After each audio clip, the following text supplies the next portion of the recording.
안녕하세요. 저는 40대 초반 여자입니다. 사연을 듣기만 해봤지 이렇게 사연을 보내는 것은 처음이네요.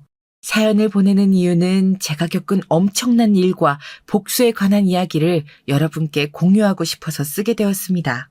많은 분들께서 이 사연을 들으실 수 있도록 좋아요와 구독 한 번씩 부탁드리고 시작하겠습니다. 저는 남편을 만나 결혼할 때까지는 평범하게 회사를 다니면서 연애다운 연애도 못 해보고 있었습니다. 왜냐하면 제가 참 겁이 많은 편이었거든요. 그렇게 조심한 만큼 좋은 사람을 만날 수 있게 되는 것일까요? 남부러울 것 없는 남편을 만난 것이 저는 큰 행운이라고 생각했습니다. 그동안 착하게 다른 사람들을 도우며 살아온 덕을 결혼할 때 보나 보다 그런 생각을 할 정도였으니까요. 저희 남편은 참 정이 많은 사람이었습니다. 유복한 집안에서 자랐고요. 공부도 잘하는 사람이었습니다. 제주도에서 나고 자라서 열심히 공부한 실력으로 서울로 올라와 연세대를 졸업했고 졸업과 동시에 삼성에 들어간 인재였죠. 그렇게 진취적이고 성취를 향한 삶을 사는 남편이 참 멋져버렸습니다. 그래서 덜컥 결혼을 승낙한 것도 있었습니다. 이렇게 멋진 사람이 저한테 좋아한다고 사랑한다고 평생을 약속하자고 하니까요. 남편과 저는 신혼여행에서 아이를 가졌고 그렇게 결혼 첫 해에 쌍둥이 아들 둘을 낳아 행복하게 알콩달콩 잘 키우면서 살아왔습니다. 그렇게 세월이 흘러 저는 남편과 함께 평탄한 생활을 했습니다.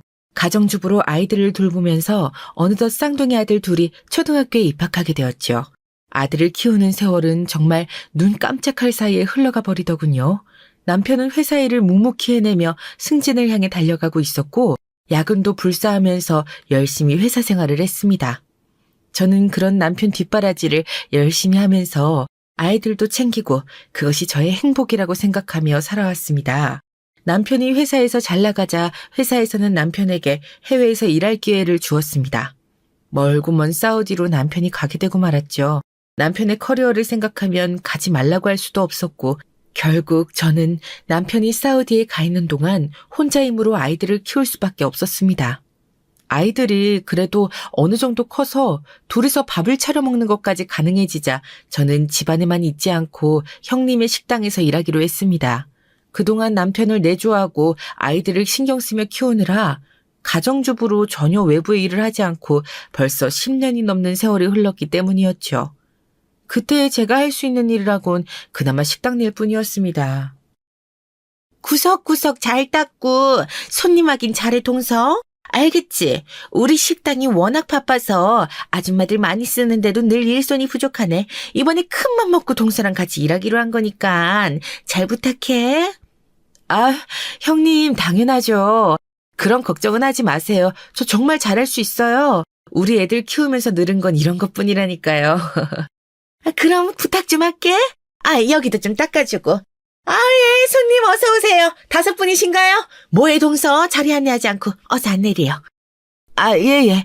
그 손님 5분 이쪽 안쪽으로 모시겠습니다. 생각하고 계신 메뉴 있으실까요? 여기 저희 집에서 제일 맛있는 잘 나가는 메뉴 소개해드려요. 이렇게 가족분들끼리 오시면 가장 많이 시키는 거거든요. 여기도 손님 맞이해줘요. 거기 빨리 주문 받고요. 자, 다들 굴뚝에 이러지만 말고 좀 움직여요. 움직이라고요.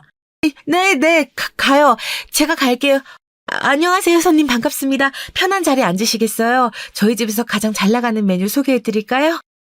동서 식당에서 일하는 건 정말 바쁘고 고된 일이었습니다.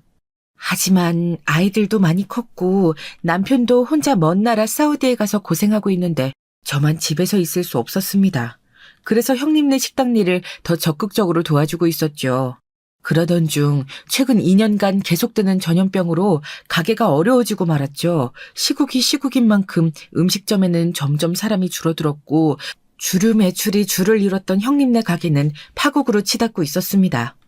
그래서 그동안 같이 일해왔던 아줌마들도 모두 잘리고 저와 형님 이렇게 2명이서 가게 홀을 지키고 있었죠. 장사가 안 된다면서 한숨을 푹푹 내쉬는 형님에게 3번이나 밥 먹자고 권했지만 겁적이 많아서인지 대꾸도 안 하더라고요. 그래서 점심시간이 한참 넘은 시간이고 저는 몸을 계속 움직이는 일을 하기에 점심을 안 먹을 수도 없잖아요. 그래서 주방에서 간단히 먹을 것을 챙겨와 먹고 있었습니다. 그 순간 짝 소리가 나면서 형님이 제 뺨을 올리는 것이 아니겠어요? 이런 말도 안 되는 소리를 하면서 말이죠. 장사도 안 되는데 밥이나 처먹고 있다. 아이고, 이것도 동서라고 거둬줬더니 은혜를 왼수로 갚는 거야? 지금 밥이 목구멍으로 넘어가? 넘어가냐고, 인연이? 어떻게 제 뺨을 때리실 수가 있어요?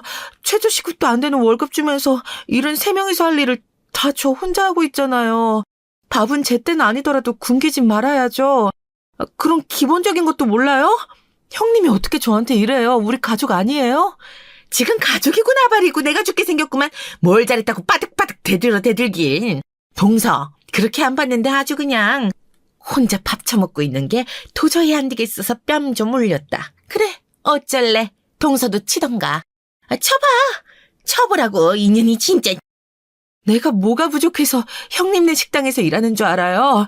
우리가 그래도 가족이니까 도와주려고 이 시국에도 내가 열심히 일하고 있는 건데 이럴 줄 알았으면 안 했죠. 오늘까지 일한 거 계산해서 입금하세요. 내일부터 혼자 알아서 가게올 어디 한번 해보시라고요. 오늘 일 절대 가만히 있지 않을 거예요. 저는 너무 화가 나고 어이가 없어서 무작정 형님네 가게를 뛰쳐나왔습니다. 더는 이런 취급받으면서 일 못 해주겠더라고요. 저는 너무 서러워서 남편에게 연락을 했습니다. 오후 3시쯤이니까 남편이 있는 사우디는 아침 9시 정도였거든요. 비몽사몽인 남편에게 그간 있던 일들을 모두 털어놓았습니다. 여보, 무슨 일이야? 지금 형수님 가게에서 일하고 있을 시간 아니었어? 잘 지내고 있지? 우리 호진이랑 호수는? 여보, 아침 일찍 여보한테 이렇게 연락해서 미안. 우리 애들은 잘 지내지. 당신은 괜찮아? 시국이 시국인데. 여보는 언제 귀국해? 나 서러워서 정말 못 살겠어. 그게 무슨 소리야?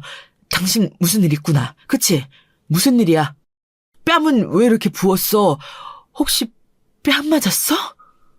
여보, 형님이 글쎄 점심시간이 한참 지나도록 밥도 안 주고 나 일 엄청 시키는 것까지 내가 참고 일했는데 늦은 점심이라도 밥은 먹어야 하잖아. 그래서 형님한테 3번이나 같이 밥 먹자니까 대꾸도 안 하시더니 내가 간단히 먹을 거 챙겨와서 밥을 먹으니까 나한테 와서 뺨을 갈기는 거 있지? 장사도 안 됐는데 밥이나 처먹고 있다고 말이야. 여보, 나 너무 속상하고 서운해서 못 살겠어 진짜. 뭐? 형수님이 그랬다고? 그렇게 형수님이 여보 뺨을 올린 거야? 이런 미친 거 아니야 진짜로? 안 되겠다. 정말 난 형수님 가기 힘들다고 해서 힘든 와중에도 여보가 도와주느라 얼마나 힘들까 안 그래도 걱정하고 있었는데 그런 사람 뺨을 올려? 내가 가만두지 않겠어. 나 정말 너무 억울하고 화나고 서러워서 가게 뛰쳐나와가지고 지금 여보한테 연락한 거야. 그런데 어떻게 해주려고 그래? 여보는 사우디에 있잖아. 그냥 이야기 이렇게 들어준 것만으로도 고마워. 내가 형님네 가게에서 일 안 하면 되는 거지 뭐. 여보, 너무 신경 쓰지 마. 아니, 절대로 그렇게는 안 될 일이지. 그냥 넘어갈 일이 아니야. 아무리 형수님이라도 그렇지 어떻게 우리 여보 뺨을 올려. 난 가만히 있지 않을 거야. 여보는 이제 형수님네 가게 더 이상 나가지 마. 내가 해결할게. 집에서 기다리고 있어. 당신이 사우디에서 뭘 어쩌려고 그래. 내가 괜히 여보 신경 쓰이게 했다. 미안해. 나 괜찮아 여보. 여보가 내 사정 다 들어주니까 금방 다 풀렸다. 고마워 여보. 이제 여보도 일 들어가 봐야 되지? 오늘 하루도 힘내고 파이팅이야. 이따 점심시간에 연락해. 우리 아들 호진이랑 호수 얼굴 보면서 다시 통화하자고. 아니, 이건 나한테 잘 얘기했어. 그냥 넘어갈 일 아니야. 내가 해결할게. 이따 점심시간에 전화할게. 우리 아들 호진이랑 호수한테도 인사해야 되니까 나 출근해볼게. 잘 쉬고 있어. 사랑해 여보. 여보를 힘들게 한 형수 내가 가만두지 않을게. 알겠네요. 알겠어. 고마워 여보. 이따 통화하자. 그렇게 남편과의 연락을 마치고 한결 가벼워진 마음으로 저는 집으로 향했습니다. 남편이 제가 형님한테 맞은 것 때문에 많이 화난 것 같기는 했지만 혼내주고 싶은 마음은 너무 잘 알겠지만 사우디에 있는 남편이 뭘 어떻게 해주겠나 싶어서 별 생각 안 하고 있었죠. 혼내주겠다고 하는 게 참 고맙더라고요. 저보다도 더 절 위해서 화를 내주는 사람이니까요. 그런데 저의 예상과 다르게 형님의 인생이 나락으로 떨어지게 된 거 있죠. 그게 어떻게 된 일이냐면 남편은 삼성가 사람답게 한국에 경찰청 인맥도 있고 잘 아는 기자도 있었거든요. 그래서 바로 각을 잡은 거였죠. 형님네 가게에서 임금 체불, 근무 시간 미준수, 굶기면서 일하는 정황까지 제보는 익명으로 했고요. 이 시국에 아무리 자영업자들이 죽어라 한다고 해도 아르바이트생을 그렇게 무자비하게 대하는 것은 우리나라 사람들에게 절대 용서받지 못할 일이었습니다. 그날로 형님네 가게에는 무자비한 사람들의 비난과 계란 폭탄 세례가 이어졌습니다. 형님도 계란 폭탄에 밀가루까지 맞았더랬죠. 그렇게 굶기면서 일 시킬 거면 혼자 해라, 이 악덕업주야. 그러니까 다 같이 먹고 살기 힘들어지는 거 아니야. 계란이나 맞고 정신 차려라. 여기서 더는 장사 못하게 해줘야지. 맛이 없으면 사람이라도 정직하든가. 파리만 날리는 데는 다 이유가 있다고. 여기 악덕업주로 신고받은 곳이니까 절대 가지 마세요. 절대로요. 저 사람이 사장인가 보다. 공격해요. 아니, 이게 대체 무슨... 우리 가게가 뭘 잘못했다고 이래요. 아, 뭐야 이거. 계란이잖아. 이봐, 당신 내가 고소할 거야. 아니, 근데 이게 다 뭐라. 이 기자는 또 뭐야. 나 인터뷰 안 해요. 안 한다고. 저는 현장에 나와 있는 유현미 기자입니다. 어제부터 인터넷을 뜨겁게 달군 일명 코시국 악덕 가게 앞에 나와 있는데요. 가게 앞에는 이 가게를 이용하지 말자는 피켓 시위를 하는 시민들과 계란 폭탄을 던지는 시민도 있었는데요. 가게 주인으로 보이는 분에게 인터뷰 한번 시도해 보도록 하겠습니다. 임금 체불, 근무 시간 미준수, 굶기면서 일하게 한 정황까지 다 밝혀진 지금 심정은 어떠십니까? 나 찍지 마. 찍지 말라고요. 내가 뭘 잘못했어. 누가 신고한 거야 대체. 그 사람은 우리 가족이라고요. 가족끼리 그런 말도 못해요. 돈 좀 안 줄 수도 있지. 동서 내가 가만두나 봐라, 씨. 방금 밝혀진 소식입니다. 그렇게 괴롭혀왔던 건 다름 아닌 사장의 가족인 동서로 확인되었는데요. 가족이라고 해서 이렇게 최저시급보다 못한 돈을 주고 법정 휴게 시간도 지키지 않고 밥도 먹지 못하게 하는 건 사실상 폭력이 아닐까요? 이에 분노한 시민들이 이 가게 벽에 계속해서 더 많은 계란을 던지고 있습니다. 이상 윤현미 기자였습니다. 동서라고 더 괴롭힌 거 아니냐, 이 악마 같은 악덕 사장아. 그렇게 살지 마라. 신상 공개해라. 여기 동네 사람일 텐데 이제 어떻게 얼굴 들고 다니려고 저런 짓을 했대. 참, 이제 이 가게는 다 망했구만. 사장님, 가게 접으세요. 접어. 이게 다 무슨... 이게 다 동서 그년 때문이야. 가만히 있지 않을 거야. 내가 이 년을 그냥... 저는 남편이 보내준 윤현미 기자의 뉴스를 보고 너무 통쾌해서 한참을 자지러지게 웃고 있었습니다. 정말 고소하더라고요. 이렇게 빠르게 형님을 나락 보내버릴 줄은 몰랐는데 남편의 힘이 정말 실감나는 하루였습니다. 남편은 곧 한국으로 들어올 거라고 하더라고요. 안 그래도 계속 거슬렸는데 이번에 한국 들어오면서 아주 그냥 형수님한테나 형한테 따끔하게 말한다는 거였죠. 남편이 그렇게 해주니까 저는 너무 든든했습니다. 그때 형님이 열이 바짝 올라가지고 저희 집 문을 두들기는 소리가 들리더라고요. 저는 문을 열어주지 않고 이야기했습니다. 지금 열었다가는 괜히 몇 대 맞고 정말 경찰서 갈 일이 생길지도 몰랐으니까요. 저한테 뺨 올린 게 시작이었는데 열었다가 머리에 빵꾸라도 나면 안 되니까요. 동서 이년아, 감히 네가 날 찔러? 네가 그런 거지, 미친년이. 나와, 너 죽고 나 죽자. 나오라고 이년아. 형님이 저라면 나가시겠어요? 제가 찌른 건 아니에요. 저를 본 어떤 시민이 제보를 했나 보죠. 하필 기사까지 나서 온 동네 사람들이 모를 일은 없겠네요. 저는 어제 말씀드렸다시피 더 이상 형님네 가게 직원이 아니에요. 동등한 동서로 대해주시죠. 그리고 지금 이러시는 거 협박인 거 아시죠? 자꾸 여기서 이러시면 경찰에 신고할 겁니다. 뭐라고 이년아? 말이면 다 한 줄 알아. 내가 네가 시고한 거 모를 것 같아? 어디서 감히 구라를 쳐?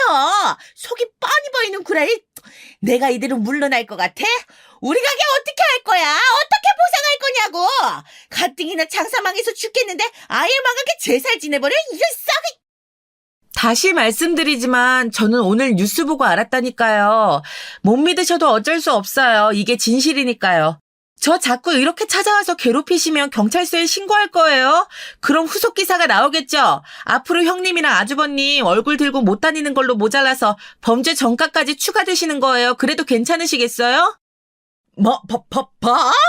하나도 안 무서워. 법대로 해, 법대로 하자고, 이 개 같은 년아. 경찰 신고해봐. 신고해. 문 부실까? 부셔줘, 이 쌍! 전 분명 말했어요. 경찰 부른다고요. 형님 마음대로 해보세요. 112죠. 여기 저희 집에 찾아온 사람이 자꾸 저를 협박하고 죽이겠다고 겁박을 하네요. 살려주세요. 이러다 죽겠어요. 여기 주소가요. 제가 신고하는 소리가 들리자 그제서야 아차 싶었는지 문을 부실 것처럼 쾅쾅거리던 형님은 씩씩거리면서 한 번 더 문을 쾅 하고 때린 후 집으로 돌아가는 것 같더라고요. 저는 CCTV를 증거로 제출했고 경찰 쪽에서 경고가 갈 수 있도록 했습니다. 형님은 억울한 일이라며 자기 가게를 망하게 한 저에게 이 정도도 못하냐면서 경찰에게 쌍욕을 퍼부었다고 하더라고요. 그래서 경찰분이 현행법으로 체포할 거라고 으름장을 놓았다고 하더라고요. 적당히 했으면 그러지도 않았을 텐데 대체 왜 발광을 하시는 건지 정말 이해가 안 되더라고요. 그러는 사이 저희 남편이 한국으로 돌아왔습니다. 남편은 그동안 혼자서 애들 키우느라 고생했다면서 따스하게 안아주더라고요. 남편을 본 아들 호진이와 호수도 남편에게 안겨서 강아지들 마냥 보고 싶었다고 하고요. 그동안 나 없었는데 혼자 애들 키우느라 고생 많았어요, 여보. 호진이, 호수, 엄마 말 잘 듣고 있었지? 아빠 영상으로만 보다가 실제로 보니까 어때? 아우, 벌써 몇 년 만이야. 여보 보고 싶었어. 나도 보고 싶었어, 여보. 여보 덕분에 나 이제 하나도 서럽지 않아. 외롭지도 않고. 아예 한국으로 들어온 거야? 너무 좋다. 아빠, 몇 년 만이에요. 정말 보고 싶었어요. 영상으로만 보다가 이렇게 보니까 너무 좋아요. 그런데 저희 선물은요? 아빠, 보고 싶었어요. 비행기 몇 시간 타고 왔어요? 그렇게 타면 안 지쳐요? 우리 선물은 어디에 놨어요? 하여간 우리 강아지들 호진이, 호수, 아빠보다 선물이 더 먼저냐? 조금 서운해지려고 그런다. 녀석들도 참. 여기 너희 선물 당연히 사왔지. 대신 집에 가서 뜯어보는 걸로. 그래, 집에 가서 뜯어보고 아빠 배고프실 텐데 얼른 밥 먹으러 가자. 선물이 그렇게 궁금했어? 호진이, 호수 못 말린다니까. 우와, 좋아요. 맛있는 거 먹으러 가요. 외국에 오래 있다가 오면 한식이 그리워진대요. 한식 먹어요, 한식. 저는 돈가스요.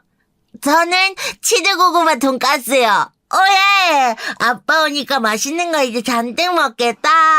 야하! 아이들과 남편과 오랜만에 외식을 하면서 맛있는 식사를 하고 평화로운 시간을 보냈습니다. 정말 꿈만 같더라고요. 그렇게 집에 돌아왔고 아이들은 선물을 뜯어본다고 자기들 방에 들어가서 신나 있을 때 남편이 혹시 형수님이 해코지 하진 않았냐고 묻더라고요. 그런데 혹시 형수님이 여보한테 따로 찾아와서 뭐라고 하거나 해코지 하지는 않았지? 아, 그러면 진짜 인간도 아닌 건데. 왜 있잖아. 본인이 잘못해서 망했는데 남 탓하는 사람들. 그럴까봐 걱정돼서 더 빨리 한국으로 들어온 것도 있어. 괜찮은 거지? 아, 형님. 안 그래도 우리 집에 한번 찾아왔었어. 한바탕 하고 갔지. 난 또 형님한테 맡기 싫어서 문은 절대 안 열어줬고. 그랬더니 문 밖에서 문을 부실 것처럼 쾅쾅거리고 쌍욕을 해대길래 결국 경찰에 신고했어. 형수님 정말 안 되겠구나. 잘했어, 여보. 이거 형은 몰라? 형이 여보한테 따로 전화해서 사과하거나 하진 않았고.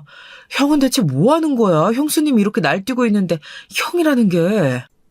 아, 그게 아주버님도 일본으로 출장 가서 아마 모르실 거야. 아마 내일 돌아오신다고 했던 것 같은데 난 걱정이야, 사실. 어머님, 아버님이 형님 가게 망친 거 알면 우리한테도 분명 뭐라고 하실 것 같아서. 그런 거 걱정하지 마. 여보가 제보한 것도 아니잖아. 어차피 제보는 익명이었고 형수님이 잘못해서 벌어진 일이야. 여보가 나서서 형수님한테 해코지한 것도 아니고 시민들이 알아서 형수님 같은 악덕 사장을 응징한 거잖아. 안 그래? 우리 엄마 아빠도 뭐라고 못하실 거야. 걱정 마. 그래도 조금 마음에 걸리는 건 사실이야. 이제 어떻게 장사를 하겠어. 물론 코시국이라 전염병 때문에 2년간 뭐 안 망하는 가게가 별로 없다곤 하지만 이제 아예 이 동네에서 장사는커녕 얼굴도 못 들고 다니게 되었으니 말이야. 이렇게 커질 줄은 사실 몰랐거든. 여보가 잘못한 것도 없는데 왜 그렇게 마음을 써? 이건 형수님이 짊어져야 할 짐이지. 여보는 피해자인걸. 돌아온 김에 형 오기 전에 미리 엄마 아빠 좀 만나고 올게. 여보한테 그동안 형수가 한 짓을 낱낱이 밝히면 형도 형수랑 이혼하겠다고 할 거야. 아주버님이 형님이랑 이혼을 하실까? 나한테 아무리 그랬다고 해도 어쨌든 아내잖아. 가게가 어려워서 그런 것도 있고. 여보는 언제까지 그렇게 착하고 물러터지게 살 거야. 그렇게 하면 또 당하는 건 여보뿐이라고. 난 그렇게 절대로 두지 않을 거야. 이건 당당하게 말해야 하는 일이라고. 판단은 형이 알아서 하겠지. 형의 일이니까. 난 정보만 전달하는 거라고. 나 다녀올게, 얘들아. 선물은 마음에 들어? 아빠, 할머니, 할아버지네 다녀올게. 아빠, 너무 마음에 들어요. 사우디에는 이런 멋진 게 있네요. 아빠, 또 사우디 언제 가시나요? 저 다른 것도 가지고 싶어요. 내 거보다 형 거가 더 멋진 것 같은데? 아빠, 다음에 나 더 큰 걸로 사줘요. 알았죠? 할머니, 할아버지는 잘 다녀오세요. 알겠어요, 여보. 나도 마음 단단히 먹고 있을게. 잘 다녀와요. 멀리 안 나가요. 저는 남편의 단호한 말에 날 도와주고 억울한 일 안 당하게 해준 남편을 위해서라도 더 강해지고 독해져야겠다는 생각을 했습니다. 그래서 미안한 마음을 가지지 않기로 했죠. 남편은 본가에 가자마자 뉴스 이야기를 하면서 형님의 추악한 민낯을 공개했습니다. 시아버지와 시어머니는 이미 알고 있었다면서 일본에 간 아주버님이 돌아오시기만 하면 바로 이혼하라고 하려고 벼르고 있었다고 하셨다네요. 저 왔어요. 사우디에서 여기까지 자그마치 14시간 반이네요. 먼 데서 왔는데 얼른 반겨주세요. 그나저나 뉴스 보셨어요? 저희 집 이야기던데. 당연히 봤지. 먼 길 오느라 너무 고생했다 우리 아들. 마침 네 형도 일본에 출장을 가 있잖니. 그래서 우리도 아직 잠자코 있었다. 이거 대체 무슨 집안 망신이라니. 아이고. 네 처는 괜찮다냐? 아유, 우리도 우리 집안일을 뉴스로 보니까 하도 놀라고 기겁을 해서 정작 피해자인 너희 처를 챙기지 못했구나. 네, 호진이 엄마는 괜찮아요. 들어보니까 더 가관이더라고요. 지금 뉴스로 안 전해진 내용도 있어요. 형수님이 제 아내한테 뺨까지 올렸더라고요. 장사 안 되는데 밥 먹고 있었다고요. 심지어 같이 먹자고 했는데 대꾸도 안 하다가 그렇게 때렸다는데 저는 못 참겠더라고요. 뭐? 큰 며느리가 작은 며느리 뺨까지 올렸다고? 아니 이게 대체 무슨 일이니? 무슨 일이야? 안 그래도 다들 우리 집안이 콩가루 집안이라고 난리인데 뺨 올린 건 공개 안 돼서 다행이구나. 참 큰 며느리 정말 안 되겠구나. 아이고 작은 며느리가 얼마나 마음고생이 심했을 거야. 우리는 그런 것도 모르고 열심히 잘 도와주고만 있는 줄 알았지. 요즘 아주 코시국이다 이러니까 이럴 때일수록 가족이 도와주는 게 낫잖니. 당연히 큰애가 작은애한테 잘해줄 거라 생각했다. 이렇게 때리기까지 하다니 당장 이혼하라고 해야겠다. 이런 애랑 네 형이 계속 사는 꼴 나는 못 본다. 저도 같은 생각이에요, 엄마 아빠. 형 귀국하기 전이라 아직 모를 거예요. 엄마랑 아빠가 지금까지 있었던 일 다 말씀해 주시고 형한테 이혼하라고 설득 좀 해주세요. 아마 형도 이 사실을 알면 먼저 이혼하겠다고 할 거예요. 그건 당연하지. 네 형이 바보도 아니고 그런 성질 고얀 애랑 어떻게 평생을 붙여 살겠어. 아주 끔찍하다 끔찍해. 아주 그냥 이사를 가야 하나 골머리를 썩고 있을 지경이니 이건. 형수랑 현이 이혼만 하면 해결될 문제예요. 엄마, 조금만 참으세요. 이혼하고 나면 엄마랑 아빠는 몰랐던 일이니까 실컷 형수 욕해주면서 내쫓고 이혼시켰다고 하면 금방 잠잠해질 거예요. 그래, 그래야겠다. 아유, 너도 먼 길 오느라 피곤했을 텐데. 얼른 집에 가 쉬어라. 이거 말하려고 내일 와도 되는데 오늘 일부러 일찍 온 거냐? 역시 아버지는 눈치가 빠르시다니까요. 맞아요. 게다가 형수가 저희 집에 찾아와서 다 죽이겠다고 저희 아내 협박하고 돌아간 것도 잊지 말고 말해주세요. 그래서 경찰서에서 연락까지 받았으니까요. 뭐? 가만히나 있을 것이지 작은이한테 찾아가서 그런 짓까지 했다고? 정말 인간이 아니구나. 큰애는 진짜 이혼시켜야겠어. 알겠다. 남편의 예상대로 아주버님은 이혼을 설득할 필요가 없는 상태였습니다. 일본에 있었지만 뉴스가 크게 나서 아주버님의 지인들이 상황을 실시간으로 카톡을 통해 전달해 주었고, 아주버님은 형님에게 진절머리가 나서 귀국하자마자 이혼을 할 결심을 하고 오셨더라고요. 게다가 귀국 후 시아버지 시어머니에게 들은 소식엔 어이가 없어서 한동안 멍을 때리셨다고 하더라고요. 그도 그럴 것이 식당에서 일하는데 점심시간 다 지나서 밥 먹겠다고 먹는 직원의 뺨을 올린 것이니까요. 그런데 그 직원이 그냥 직원이 아니고 심지어 손 아래 동서인 저였고요. 그리고 사건의 진상이 밝혀지자 저희 집에 찾아와서 행패를 부리면서 죽이겠다고 협박까지 해서 경찰에 연락까지 받았고요. 저였어도 제가 아주버님이어도 형님한테 아주 질릴 대로 질려버릴 것 같습니다. 이혼당한 형님은 저희 동네에서 자취를 감추었고 아무것도 없이 쫓겨났다고 하더라고요. 정말 인생이 나락으로 가버린 거죠. 그러니까 왜 그렇게 못 참고 저를 못 살게 굴었는지 자업자득이라고 생각하고 일말의 미안함도 가지지 않고 있습니다.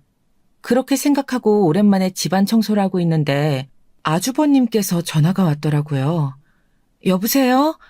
아주버님 연락을 다 주시고 일본 잘 다녀오셨죠? 소식 들었어요. 이혼하셨다고. 정말 잘하셨어요. 예, 재수씨. 일본 출장은 잘 다녀왔어요.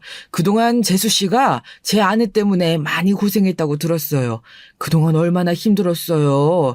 제가 제 아내가 좀 유별난 건 알고 있었는데 아무리 코로나 때문에 가게가 어렵다고 해도 사람이 이 정도로 망가질 줄은 정말 몰랐죠. 저도 없는데 그 수모 혼자 겪으시느라 너무 고생 많으셨어요. 아니에요. 형님은 형님이 지은 죄에 맞는 벌을 받았잖아요. 아주버님한테 이혼당하고 사회적으로도 매장당하고 인생 나락간 거죠. 그래서 저는 괜찮아요. 마음이 막 좋은 건 아니지만 이게 다 형님의 업보라고 생각하려고요. 전혀 죄책감이나 미안함은 가지지 마세요. 재수 씨가 잘못한 건 아무것도 없으니까요. 그동안 제가 몰라서 죄송했다는 말씀 드리고 싶어서 연락드렸어요. 고생 많으셨고 혹시나 그 사람이 또 찾아오면 그땐 바로 신고하세요. 이제 또 제 앞에 나타나진 못할 거예요. 저번에도 이미 경찰에 신고했고, 그리고 이젠 저도 혼자가 아니잖아요. 남편이 사우디에서 완전히 돌아와서 얼마나 좋은지 몰라요. 겁날 것도 없고, 언제 또 형님이 쳐들어오려고 해도 이젠 남편을 상대해야 하니 아마 힘들지 않을까요? 그렇겠죠. 그렇겠네요. 다행입니다. 사우디에서 진석이가 무사히 돌아와서요. 좋으시겠어요. 그럼 푹 쉬세요. 네, 그럼요. 감사합니다. 아주버님께서도 푹 쉬셔요. 통화를 마치고 한편으로는 마음이 좀 그랬지만 그런 생각 안 하려고 합니다. 정말 자업자득인 게 맞잖아요. 여러분들은 어떻게 생각하시나요? 남편이 정말 영리하고 힘있는 사람이라 가능했던 이번 복수가 저는 기억에 상당히 많이 남을 것 같습니다. 참 든든한 남편이구나. 저는 사랑받는 아내구나. 저는 소중한 두 아이의 지켜져야 할 엄마구나 하는 것들을 피부로 느낄 수 있었거든요. 시댁에서도 저한테 괜찮냐면서 그동안 참느라 고생했다고 해주셨거든요. 이번 일이 있어서인지는 몰라도 전보다 시어머니와 시아버지가 더 잘해주시는 것 같긴 하거든요. 이 모든 게 그냥 넘어가지 않고 남편에게 말해서 저희 남편이 제대로 형님을 나락으로 보내버렸기 때문이잖아요. 이렇게 복수를 할 거면 제대로 해야 된다는 것을 확실히 알게 되었습니다. 여러분들은 저라면 그냥 참으셨을 건가요? 저는 남편에게 바로 말하기를 정말 잘했다고 생각했습니다. 물론 제가 예상하지 못할 만큼 형님이 크게 나락으로 가셨지만요. 그건 모두 형님의 업보겠지요. 죄짓고 행복하게 사는 사람은 없을 거예요. 언젠가 그 벌을 받게 될 테니까요. 저야 남편의 도움으로 바로 단죄할 수 있었지만 그렇지 못한 사람들에게 그러지 못한 분들이 혹시 이 사연을 듣게 된다면 조금이라도 통쾌해 하시면서 위로받으실 수 있기를, 공감하시고 웃으실 수 있기를 바라면서 이 사연을 썼습니다. 여러분들께서는 사연을 들으면서 어떠셨나요? 혹시 저처럼 복수에 성공한 후에 일말의 죄책감이라도 느끼시는 분들에게는 이런 말씀을 드리고 싶네요. 복수는 강한 감정과 분노를 동반한 행동입니다. 그러나 복수 후에는 종종 죄책감과 후회의 감정이 들 수 있죠. 바로 저처럼요. 통쾌한 마음이 들다가도 조금 짠한 것 같은 마음이 드는 게 아무래도 같은 인간이라서 그런 게 아닐까요? 그래서 그런 감정들이 차오를 때마다 제가 이런 감정을 다루고 죄책감을 극복할 수 있었던 방법을 이야기해 볼까 합니다. 우선 제가 이런 감정이 드는 것에 대해서 인정하고 받아들이려고 했어요. 자꾸 부정할수록 그런 감정이 떠올라 오히려 괴로워지더라고요. 우리는 모두 사람이기 때문에 감정을 느끼게 되잖아요. 분노와 복수는 자연스러운 감정일 수 있지만 이러한 감정이 죄책감과 후회로 이어질 수도 있습니다. 이러한 감정을 자연스럽게 받아들이고 어떤 감정을 느끼는지 인식하는 것이 중요하더라고요. 그리고 저 자신을 자책하지 않는 게 중요했습니다. 복수 후에는 자기를 비난하고 자책하는 경향이 있을 수 있다고 하더라고요. 저도 몰랐는데 제 마음을 다스려야겠다는 생각을 하고 나서부터는 그런 것들을 찾아보다 보니까 알 수 있었어요. 우리는 모두 실수를 하고 감정에 휩쓸리기도 하는 인간이잖아요. 지금보다 더 나아지기 위해 자책하지 않는 것이 중요하더라고요. 우리는 모두 성장하고 배우는 과정을 거치기 때문에 지난 일에 대해 자기를 용서하고 앞으로 나아갈 수 있도록 노력하다 보면 극복이 되는 거더라고요. 이번 일을 그래서 배움과 성장을 위한 기회로 삼으려고 했습니다. 복수 후에는 저 자신이 어떤 행동을 했는지 돌아보고 배울 수 있는 기회가 되어주더라고요. 저 자신의 감정과 행동을 분석하고 다른 방식으로 대처할 수 있는 방법을 찾아보았어요. 남편에게 이야기하지 않았다면 저는 어떤 식으로 복수를 할 수 있었을까 등등에 대해서 말이죠. 이를 통해 성장하고 앞으로 더 나은 선택을 할 수 있게 될 것이라고 생각해요. 다음에 이런 일이 안 일어나는 게 가장 좋지만 만약 억울한 일을 당하면 남편에게 이야기하지 않고도 곧장 신고를 한다거나 아니면 제가 진짜 제보를 한다거나 인터넷에 올리는 것 등으로 복수를 할 수도 있다는 걸 알았거든요. 물론 복수로 인해 다른 사람에게 상처를 주었다면 사과와 화해를 고려해 볼 만한 가치가 있긴 하죠. 그런데 그것도 상대를 봐가면서 해야 되겠죠? 얼마나 큰 잘못을 했는지 만약에 뺨을 때린 형님이 바로 미안하다고 내가 미쳤었나 보더라고 했다면 저는 바로 형님을 용서했을지도 모릅니다. 그랬다면 형님이 뉴스에 나오고 모르는 시민들한테 계란을 맞고 비난의 대상이 되고 경찰서에서 그런 연락을 받고 이혼까지 당하는 일은 일어나지 않았을 테니까요. 그래서 정말 중요한 건 당사자 간의 상대와 솔직하게 대화하고 자신의 감정과 후회를 표현하는 것이라고 다시 한번 깨닫게 되었죠. 이를 통해 상호 간의 이해와 화해를 이룰 수도 있을 테니까요. 물론 저와 형님은 이미 돌이킬 수 없는 강을 건넌 후였지만요. 이번 일을 겪으면서 저는 성장과 긍정적인 변화를 위해 노력하려는 연습을 하게 되었습니다. 남편이 너무나 든든한 존재인 것은 맞지만 너무 기대기만 하고 싶지는 않아졌거든요. 이번 일을 통해 저에게 생긴 긍정적인 변화입니다. 죄책감은 어쩌면 우리에게 변화를 요구하는 신호일 수도 있더라고요. 저는 그래서 저 자신에게 도전하고 성장하며 긍정적인 변화를 위해 노력해보고 있습니다. 자기 발전을 위한 새로운 관심사나 목표를 설정하고 그에 대한 노력을 기울이는 것이 좋더라고요. 복수 후에 죄책감을 느끼는 것은 자연스러운 일입니다. 그러나 이를 극복하고 성장할 수 있는 기회로 삼을 수도 있는 거죠. 바로 저처럼요. 자신을 인정하고 또 배우며 다른 사람과의 화해를 고려하는 것도 나중에는 가능해지지 않을까 기대하고 있습니다. 앞으로 저희 아들 호진이 호수에게 더 멋지고 당당한 엄마로 나아가기 위해 긍정적인 변화와 성장을 추구해 보려고 합니다. 엄마, 뭐예요? 공부? 우와, 이건 다 뭐예요? 자격증. 우리 엄마 멋지다. 난 공부가 너무 하기 싫은데. 엄마는 공부 안 해도 되는데 왜 하는 거예요? 우와, 엄마가 내 공부도 대신해줘. 그러면 안 돼? 뭔가 엄마가 하는 공부는 재밌어 보인다. 왜 이렇게 글씨가 작아? 뭐가 너무 많다. 호진이, 호수. 엄마 이제 다시 일할 준비하는 거라고 생각하면 돼. 엄마가 너희 키우느라 한동안 회사 생활을 그만뒀었잖아. 그래서 이번에 다시 시작해보려고. 어른이 되면 더 많은 공부를 해야 돼. 일하기 위한 공부도 당연히 해야 되고 인생은 원래 공부의 연속이라고. 우와, 엄마 나이에 다시 공부하는 거 정말 힘들 텐데. 엄마, 내가 응원할게. 우리 엄마도 이렇게 열심히 공부하는데 나도 해야지. 호수야, 숙제하자. 엄마가 공부하는 거 봤어? 완전 두껍고 내용도 짱 많아. 아, 난 지금 공부에 만족해야겠다. 응, 숙제하러 가자. 우리 아들들 공부에 엄마가 좋은 영향을 끼친 것 같아서 좋네. 숙제 같이 할까? 엄마랑 같은 책상에서 하자. 이리 와. 식당 말고 이제 제가 전문가로 일할 수 있는 걸 찾아보고 있습니다. 저처럼 육아로 인해 경력 단절이 10년이나 된 분들이 있으실 거라고 생각합니다. 그런데 포기하지 않으셨으면 좋겠어요. 요즘은 100세 시대, 아니 150 시대라고 하잖아요.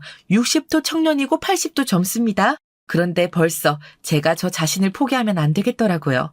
남편은 남편대로 남편의 길을 잘 걸으며 성장하겠죠. 하지만 은퇴하고 나면 어떻게 될까요? 또 저는 남편이 은퇴하기 전까지 아이들이 다 커서 집을 나가면 어떤 삶을 살게 될까요? 집에 있으면서 외로움과 싸움하고 씨름해야 하지 않을까요? 그런 생각들이 문득 들더라고요. 그래서 저 자신을 믿고 자부심을 갖기 위해 새로운 일을 찾는 시작을 했습니다. 물론 육아는 가장 귀중하고 의미 있는 일 중 하나입니다. 자녀를 키우는 것은 훌륭한 일이며 그 경험은 여러 가지 역량과 능력을 키우게 할 테니까요. 다만 중요한 건 자신의 선택에 자부심을 갖고 경력 단절로 인한 자신의 가치를 의심하지 말아야 한다는 겁니다. 저희가 스스로를 믿지 않으면 누가 우리를 믿어주겠어요. 그렇지 않나요? 저는 새로 일을 시작하기 위해서 역량 유지 및 개발을 위한 노력을 하려고 합니다. 경력 단절 기간 동안에도 자신의 역량을 유지하고 개발하는 노력을 기울였다면 참 좋았을 텐데 아쉽기도 하더라고요. 뭐가 그렇게 바쁘다고 다 놓고 살았었는지. 하지만 지금도 늦지 않았습니다. 새로운 기술, 동향, 업무 방식들을 익히고 학습하는 데 시간을 투자하면서 저 자신을 업데이트하고 있습니다. 온라인 강의, 세미나, 자격증 취득을 통해 저의 전문성을 향상시킬 수 있으니까요. 이제 시작이라고 생각하고 열심히 강의도 듣고 자격증 시험 등록까지 해두었으니까요. 저는 육아로 경력이 단절되기 전에는 마케터로 일하고 있었습니다. 마케팅은 평범한 회사원 그 누구에게도 중요하거든요. 그래서 큰 도움이 될 것 같더라고요. 다음 일을 찾을 때에도요. 자기 마케팅과 네트워킹은 언제든 중요하잖아요. 특히 경력 단절 후에는 자기 마케팅과 네트워킹이 중요하다고요. 자신의 경험과 역량을 강조하는 이력서를 작성하고 관련된 커뮤니티나 소셜미디어를 통해 네트워크를 구축하려고 하고 있습니다. 이를 통해 새로운 기회를 발견하고 전문가들과의 연결을 만들 수도 있을 테니까요. 요즘에는 SNS를 통해 일자리를 구하고 일자리를 제한하는 시대니까요. 또 전자책이 많이 나와서 그걸로 단숨에 전문가의 집약된 노하우를 습득할 수 있는 시대이고요. 참 세상이 좋아졌죠? 정말 살아남기 위해서는 끊임없이 변하고 또 그 변화를 즐기면서 계속 향유해야 하는 것 같습니다. 새로운 일을 하기 위해 복귀를 위한 준비를 하고 있습니다. 육아로 인한 경력 단절을 극복하고 다시 직장으로 돌아가려면 복귀를 위한 준비를 시작해야 하니까요. 스스로 관심 있는 분야나 업계의 동향을 파악하고 업무에 대한 최신 지식과 기술을 습득하는 건 복귀를 위한 좋은 준비 방법이더라고요. 이전 직장이나 산업에 대한 연락을 유지하고 복귀를 원하는 의사를 표명하는 것도 좋더라고요. 이를 통해 연락이 오기도 하니까요. 저도 연락을 할까 말까 굉장히 망설였었는데요. 그냥 창피한 거, 민망한 거 아주 잠깐이더라고요. 저는 마케터로 일하던 회사에서 거래처분 중에 저를 유독 좋게 봐주시던 분이 생각나서 연락을 드렸는데 회사를 이번에 차리셨다고 해서 한번 뵙기로 했거든요. 이렇게 기회는 만들어가다 보면 생기기도 하고 또 물어다 주기도 하고 하는 것 같아요. 안녕하세요, 전무님. 저 한참 전이라 기억 못 하실 수도 있는데 그때 거래처로 있었던 회사에서 마케터로 일했던 유하진 대리입니다. 이렇게 연락드리게 된 건 벌써 10년도 넘은 것 같지만 인연이 되어 함께 일할 수도 있지 않을까 하는 마음에 드리게 되었습니다. 저는 쌍둥이 두 아이의 엄마로 육아를 해왔고 10년의 경력 단절이 생겼습니다. 하지만 그동안 저는 쉬지 않고 업계 동향을 파악해왔고 다시 일하기 위해서 공부 중입니다. 일자리를 찾으려고 하니 이전에 좋은 추억으로 남았던 전무님이 떠올라 현재는 어떻게 지내고 계신지 궁금한 마음에 이렇게 안부 전하게 되었습니다. 오, 유대리! 정말 오랜만이야. 벌써 10년이 되었나? 세월이 참 빠르지. 난 그 회사는 그만두고 최근에 내 회사를 차렸거든. 유대리는 정말 일을 꼼꼼하고 센스 있게 잘하는 직원이라 내가 눈여겨두고 있어서 기억이 나네. 연락 줘서 너무 고맙고 우리 한번 만나서 회사 이야기 한번 해볼까 하는데 이력서 준 거 보니까 옛 생각도 나고. 너무 감사합니다, 전무님. 이제는 대표님이라고 해드려야겠네요. 회사 창립하신 거 진심으로 축하드립니다. 대표님처럼 좋은 분이 이끄시는 회사면 저도 욕심이 나는데요. 언제 일정 괜찮으실까요? 저는 이번 주 금이랑 다음 주 평일은 모두 가능한 상태입니다. 아직 여러 곳에 지원하는 단계가 아니었어서요. 제일 먼저 연락드리기도 했고요. 아이고, 이거 참 영광인걸. 우리 유대리가 나를 가장 먼저 생각해서 이렇게 연락도 주고 말이야. 분명 지금 유대리도 꼼꼼하고 센스 있는 능력 있는 직원일 거야. 우리 회사에서 일할 수 있으면 좋겠구만.